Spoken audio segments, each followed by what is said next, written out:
Hello, Bursties. Welcome to another Founder Exchange. I'm Brittany Stewart, your co-founder of Burst.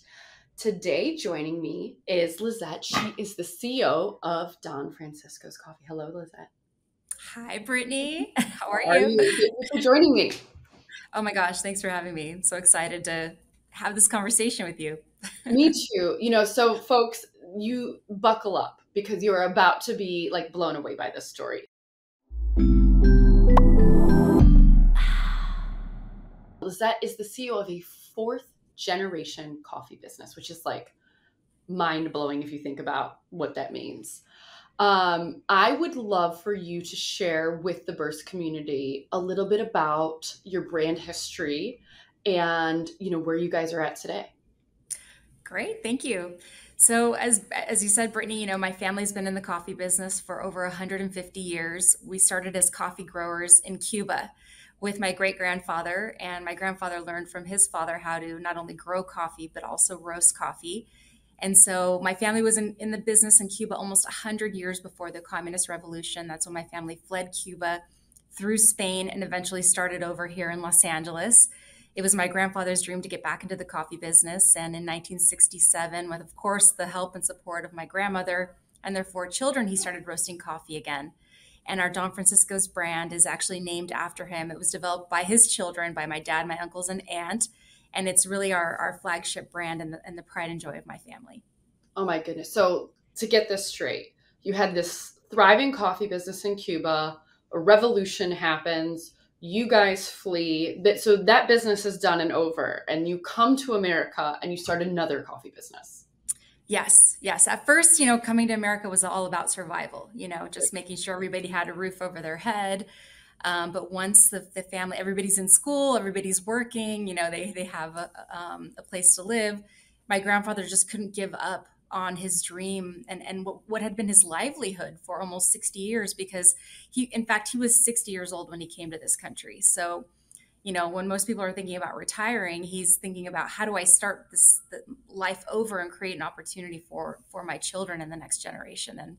And coffee was his pride and joy, and it still remains our pride and joy today after four generations. From a very, very young age, came to work with my dad probably every single vacation, Easter break, like summer break, even like manufacturing. We work all the bank holidays. I would come to work with my dad, and just learning how to cup coffee, I would pack coffee in the plant, whatever was needed.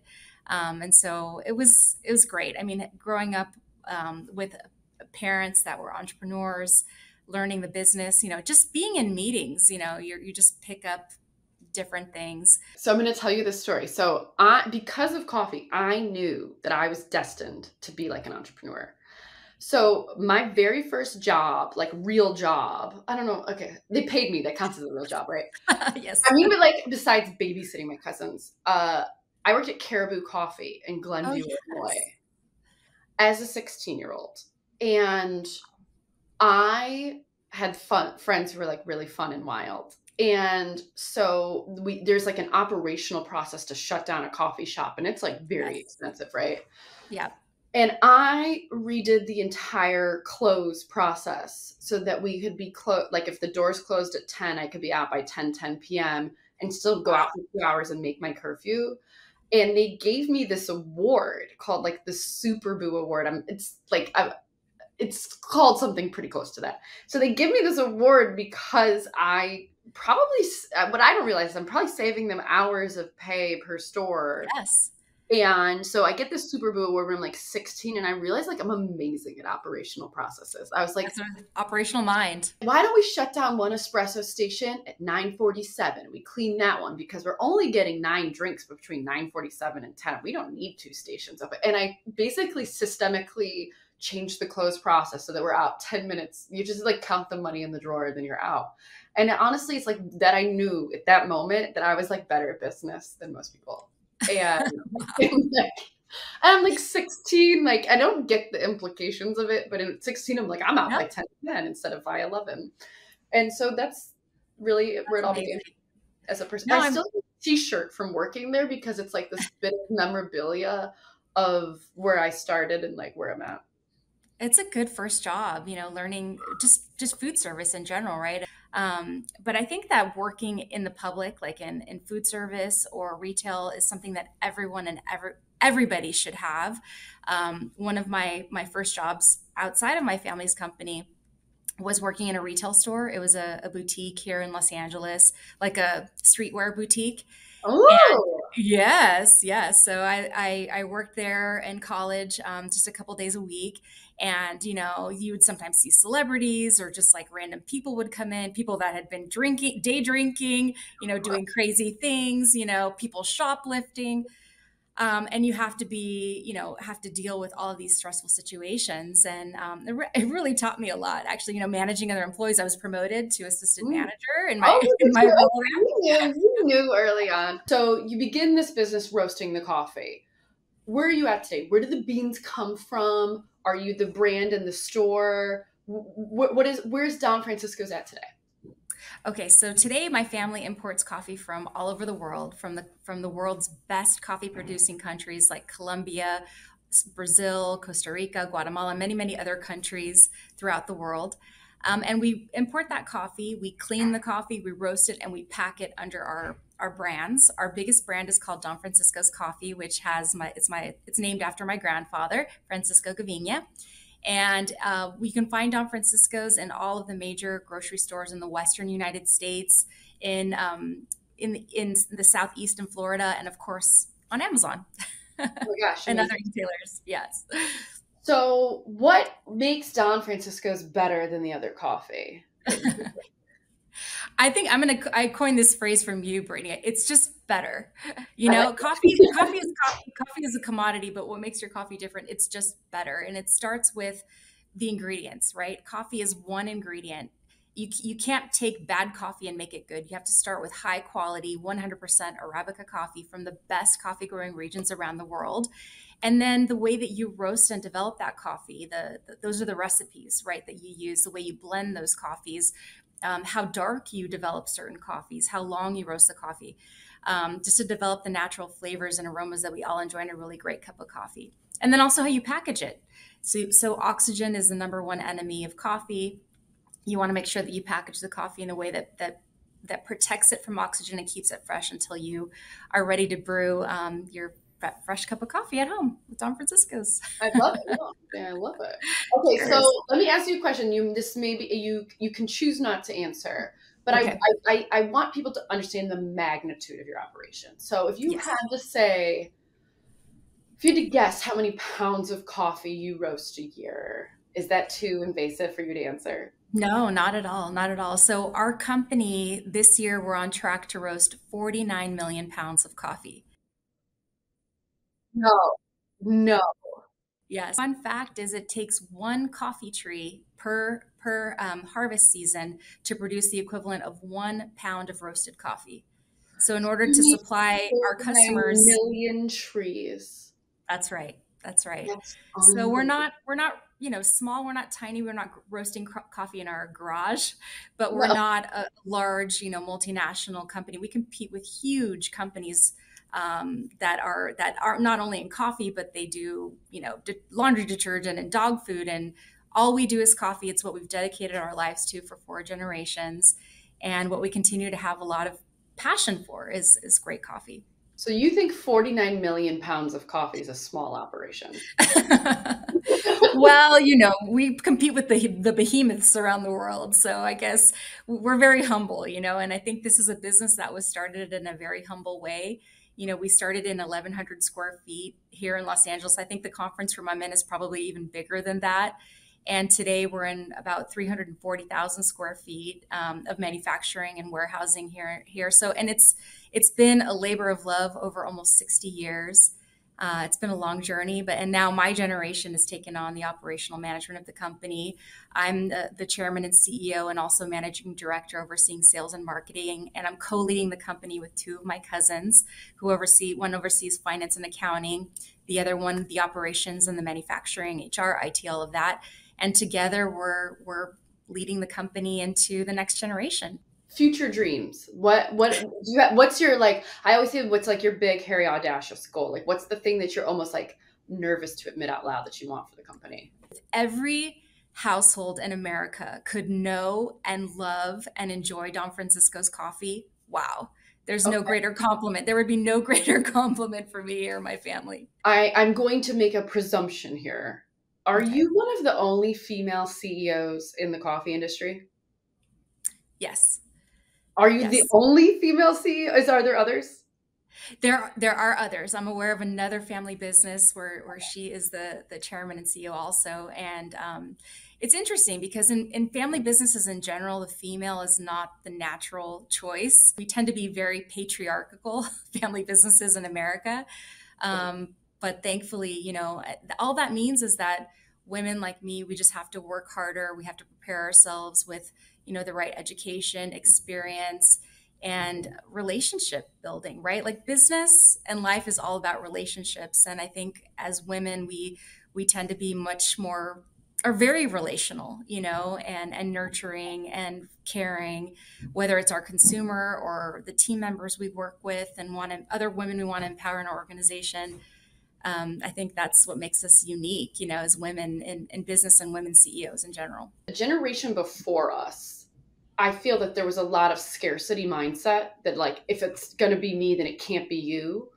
And I call it like my Taylor Swift feminism era. It's all of us. And I'm seeing women help each other so much in ways that when I started working 20 years ago, I didn't see that.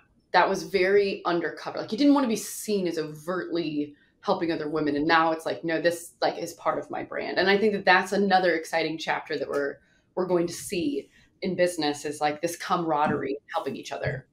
Absolutely, absolutely. And I think as a young person too, when I entered the workforce, a young female, I didn't want to separate myself from my male counterparts, right? It's like, hey, I can do whatever they do, I'm not any different because I'm female. But then you start to have experiences in business and you're like, wait, I just said that. And then the other guy in the room repeated exactly what I just said. How come they heard him and they didn't hear me? Or other, I have so many examples. And then you start to see, wow, I am different as a woman in business, and I show up differently.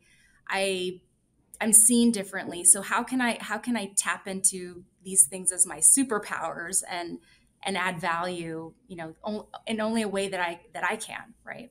100%. I think that the greatest companies have this balance of perspectives from a diversity because especially a US based business, you're addressing nationalities, ethnicities, genders. This is who America is. And so if you have this well-rounded perspective, like you will be more successful. I think for me, one of the ones that I have noticed that I should pay attention to is my male employees are really good at coming to me and asking me for growth opportunities with or without the company. I have realized that what I need to do with my female employees is tell them, hey, listen, you should ask me for this because I can help you. And I don't know why you haven't asked me yet. And I will broach the conversation because they won't. They won't. The male employees within 6 months are always like, listen, this is what I want out of life. How can you help me? And the females, if I left it alone, they won't. And so that is another thing I would love to see changing is sort of raising my hand and being like, I want more than this. And I think that they don't realize what their boss gets is that like some people aren't forever for your company. That's okay. Yeah. It's going to be the way station that helps you to the next thing. And if you are forever for the company, how do you move up the ranks? Both conversations need to be had. So that's like, I think, an important one for me to initiate that conversation. No, I know, but it's like as women, we don't advocate for ourselves, whether it's in our work or even in our personal life. Like for me to take time for anything for self-care. I'm always thinking about my husband or my son or my house or my parents or this or that before I think about myself. And I've almost had to retrain myself to wake up in the morning and say, okay, what do I need first? But it takes active practice because I think we're raised to think about others and not advocate for ourselves first. So I think that's wonderful, like encouraging other women, let them know that you see them, Yeah. you see their potential. Like, I know you don't want to be an entry level marketing person at this company forever. So you're either going to move up here, or you're going to go on somewhere else. Let's talk about it. Like, did you think that I thought you were going to work for me for 100 years? Like, I'm a little more rational than that. Right, right. Okay, abrupt segue. How do you take your coffee? Oh my. Ah, Well, I love to drink coffee black. okay. High quality coffee should have natural sweetness, really wonderful aromas and flavors, kind of nutty caramelly notes. And so it doesn't really need any sugar, any cream or anything. But having said that, I don't discriminate against those that put cream and sugar in their coffee, because the best way to drink coffee is to drink it the way you like it. I love that. I feel like I'm almost like a split personality. If the coffee is hot, whether that's espresso or a cup of coffee, I just want it straight. Like I want the flavors and that's it. No sugar, no milk, no nothing. But if it's iced, I want chocolate. I want milk. I want it to basically be a chocolate shake. Right. And the two me's, there's no congruence between these two things. It's just who I am. Like a hot coffee should have nothing in it, and an iced coffee should be like a dessert. An indulgent, yes. Drinking your dessert. I have a major sweet tooth, and one it really, is pronounced for me like after lunch. So typically after lunch, I have an espresso, not flavored or anything like that. But then that mid-afternoon kind of hump, I love to have a cup of flavored coffee, you Okay. know, blueberry or Oh, caramel or you Hawaiian mean hazelnut. blueberry? Blueberry. There it is. San Francisco's blueberry. And I don't put anything in it, but it really helps to curb my sweet tooth.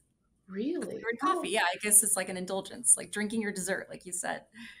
See, I like just like a single, like I don't love all sweets. Like a single piece of chocolate in an espresso or a coffee is like my very ideal dessert. I'm a That's chocolate amazing. gal. Talk to me about what does a typical day look like for you? You are in charge of so many things, but an A+ day. What's your morning routine? What's your day routine? Walk me through it. Okay. So usually when I wake up, the first thing I do is I have a gratitude practice so when I open my eyes, or at least like I know I'm awake, I'm like, thank you. I'm here, I'm breathing. And I just start to kind of start to feel gratitude for my day. And then I get up and I drink water, because that's me choosing me over everything else that's in front of me, right? It's what do I need most in that moment? It's water, because I've been sleeping all night, my body's dehydrated. So I drink water, and then I typically have my espresso shot, some green juice, and then I get my son going for school. I have a 10-year-old little boy, so he usually wakes up maybe like an hour, 30 minutes after me, and he get him going get his breakfast going, make sure he's got his uniform, all of that ready to go, and then I get myself ready, and then I take him to school. I try to take my son to school at least 3 days a week, because those moments in the morning are so precious. Those conversations we have together in the car are just amazing, and the music we listen to together it's just a bonding time for us. And then I'm on my way to work. And I usually have that first hour at work just to kind of, get myself together and say hello to the team, walk around the office, kind of get the energy going from everybody else. And then I have my meetings. I'll meet with some clients. I was actually in Bentonville last week. Woo, Yes, I know. we I know saw what's in Bentonville. Yes, I saw your Awesome. product. I saw your product there. So those are always exciting times, being able to meet with a customer and enjoy some great coffee at the office, and hopefully celebrate some wins with the team. I love that. Do you bring your son and do you want him to work for Don Francisco's? Yeah, so I do. I bring my son to work with me. I think it's really important for him, again, to see me working, to see my dad is still here with me every day. For the employees to see him too, that our goal is to remain a family owned and operated company, and this is the next generation. We need to develop them. They need to learn from us. The best part of really enjoying the business with my son is when we go to the grocery store and he sees the product on the shelf and he was merchandising the product, because it's something that I did with my dad growing up. When my husband and I have been together 20 years, we do it when, we've been doing it for 20 years, and now he does it with us. And just the pride of seeing our product on the shelf, and the joy and the happiness he experiences through that. It's everything. Oh my gosh, I love that so much. Like, and I think it's important, I think we're in like weird place in time and history where people, listen, I don't need my 10-year-old to actually work for me. Like I can afford real labor, but I do think it's really important to bring them, my husband owns a warehouse business, like a 3PL. And we brought our son, who's 3, over Black Friday. So he watched an Instagram live where I was on the live at the warehouse. Cool. And he wanted to come in and go beep boop, meaning he wanted to scan some orders. And so we let him come in and scan an order. And then he noticed there was like stuff on the ground. He's like, and he goes and gets a broom and starts push brooming in the warehouse because he knows like that's a safety hazard. And I was like dying that he gets it already. Oh, yeah. And that's the greatest gift I think you can give your kids, because you never know what's going to happen in life, but learning how to work, learning that you have to work, that you do this and you get this, like is a good thing. Even, Hamish, who's my business partner in Burst, I think one of the moments that I really felt solidified and, picking him to be my partner, picking him to be my best friend, was not like a definite kind of thing, right? And I remember one of the very first business trips we went on, we went to London, which is where he's from, and his family owns a retail shop there. And he's like, I really want to take you to the retail shop. And I think he's going to try and like impress me, if you will. We go down to the butchery where apparently he worked as a teenager slicing meat. Wow. in the basement, and all of the people who worked there knew him. They were so happy to see him. And he made me like a charcuterie board. Like he put on the apron, put on the hairnet. And it was just like one of those formative moments of our friendship that I'll never forget, was that Hamish was very excited to show me where he had started, where he had learned the discipline of every bit of this business matters.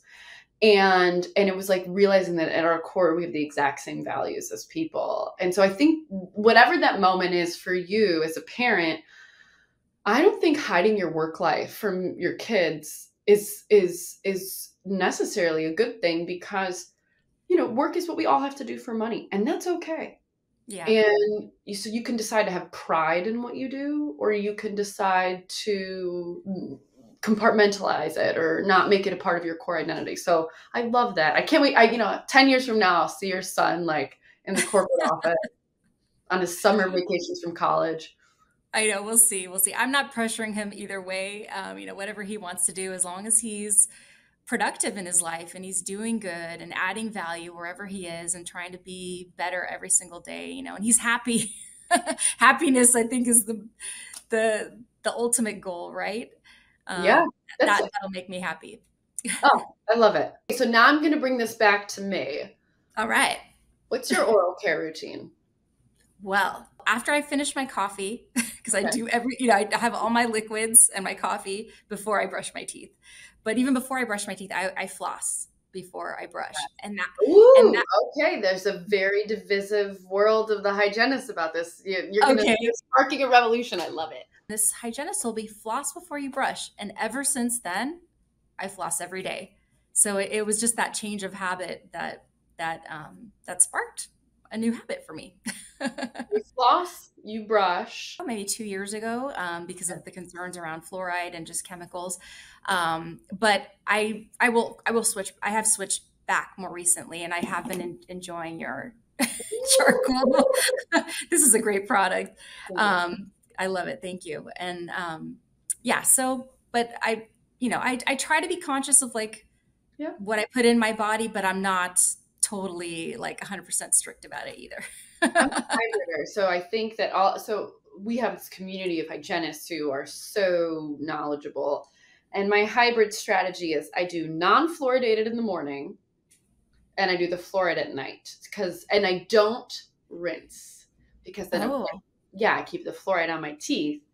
And then I think that that's anti-cavity. So in my time with Burst, the only time I've even had a slight bit of gingivitis is when I was pregnant, which pregnancy gingivitis is a thing. So I am a tongue scrape, floss, brusher, then water flosser. That's my regime. Ooh.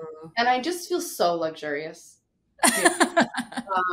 Like I feel like I do the most and I'm so proud of it. So I think, did I send you products? What did I send? Yes. Let me see. Yes. So you sent me this, Ooh, the this, pro. and this is what I used this morning. And I really love it because the timer on it is really helps me make sure I'm kind of, spending Okay. enough time, especially in the back of my molars. That's where my hygienist tells me like, oh, you gotta, be careful back there. Oh, the whitening strips. So I'm like on day 7 of these. This has been amazing. I'm gonna tell you, Amazing you look very product. white and vibrant, actually. I'm trying, we're talking oral care here. No, okay, so but I This will is say great. this. Whitening strips are great for coffee drinkers. I'm a coffee addict and I have to do it. And so my like glam thing that I do is if I have somewhere to go or somewhere to be, I put the strips on and then I do my hair and makeup. And then when I'm done, I take them off. And it just feels like the right amount of zhuzh for Yeah. whatever I've got to do. There is a visible difference just in that one use. So I love it. I love it. Yeah, and you're right. Coffee, it's the one comment I always get from my dental hygienist too is like, "Oh, are you a coffee drinker?" She could tell, but I'm never giving it up though. no. But good oral care helps, right? So Amazing. Well, listen, Lisette, thank you so much. I've taken up so much of your time. Your story is incredible. And so if let me leave with you with this. If people watching this are in love with Don Francisco's and want to know more and try more, where can they get it? well, they can visit our website, donfranciscos.com, or they can buy the product on Amazon. Okay. Thank you So so much. I am going to shake you down for a code for the Bursties to do a first try. Oh, no problem. I'd be happy to do it. All right. Well, thank you so much. We appreciate your time. And Bursties, thank you for tuning in.